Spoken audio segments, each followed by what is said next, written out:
आप सभी को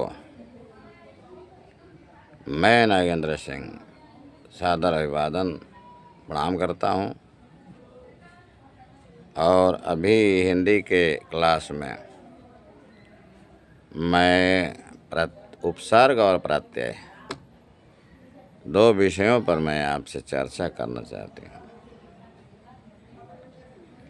उपसर्ग की परिभाषा अगर समझें तो कहा गया कि किसी भी शब्द के पहले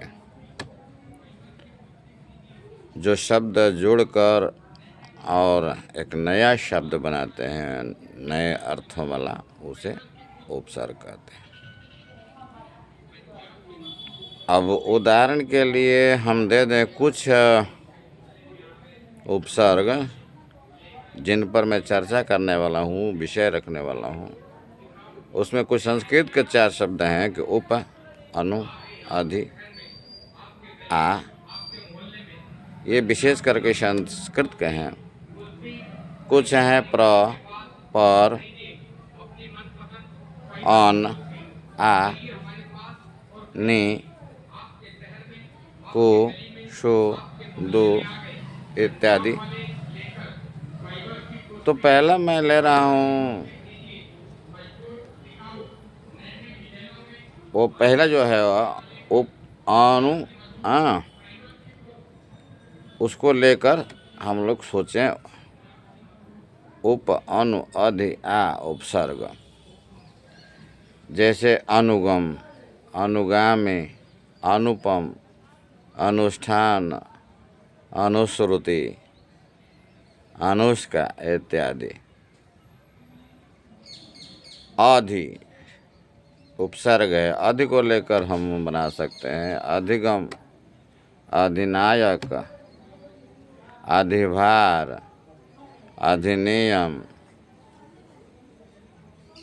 इत्यादि।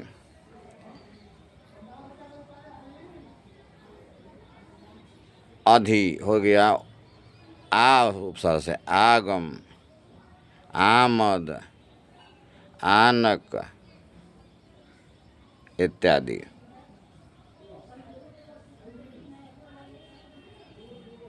अनु से बता दिया हूँ। अधि, फिर आ से बता दिया हूँ उपसर्ग। प्र से प्रदेश, प्रवेश, प्रकार, प्रसार, प्रचार इत्यादि। इसी तरह से पर कहते हैं परकार, परदेश, परमेश, पराकाष्ठा इत्यादि। इसके बाद जो है कु से लगाएं कुसंग, कुप्रवृत्ति, कुप्रभाव, कुत्सित, कुविचार।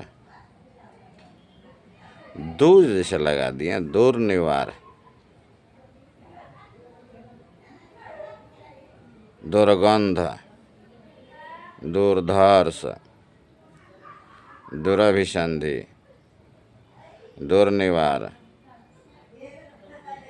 दुष्प्रचार, दुष्कर्म इत्यादि।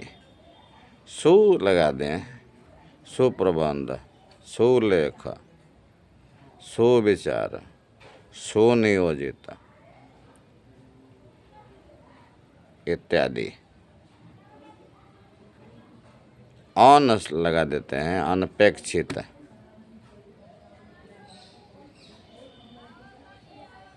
अनुष्ठान, अन्वेषण, अनुलेप, अनुलोम इत्यादि। तो ऐसे ये जो है कुछ उपसर्ग जो आप लोगों के काम की चीज़ है उसके बारे में बता दिया। और प्रत्यय कहते हैं, उसको संस्कृत में कहा गया है कि प्रतीयते विधीयते इति प्रत्यय। अर्थात जिसका प्रतिमान हो या विधान हो उसे प्रत्यय कहते हैं। साधारण शब्दों में जो शब्द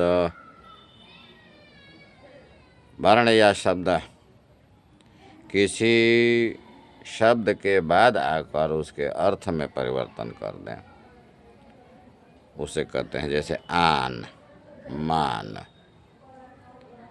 आहट, आवट, ईन, एक इत्यादि। जैसे कह दिया कि वान करना है, धानवान,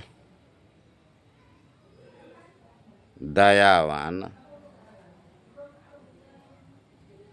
व्यावान इत्यादि। और मान में बुद्धिमान, धीमान, अनुमान, प्रमाण इत्यादि। और एक धार्मिक, आंशिक, वार्षिक, मासिक, पाक्षिक इत्यादि।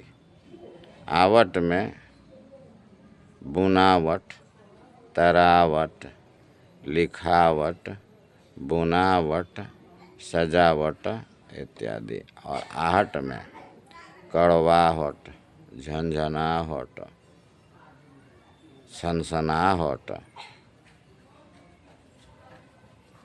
गर्माहट।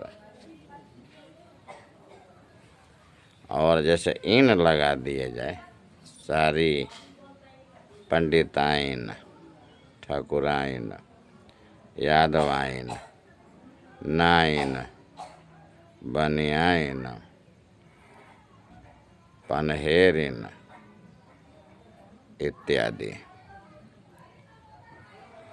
तो इस तरीका से कुछ प्रत्यय और उपसर्गों को आपके सामने मैंने रखा ताकि ये विषय स्पष्ट हो सके, आपके ज्ञान में वृद्धि हो सके।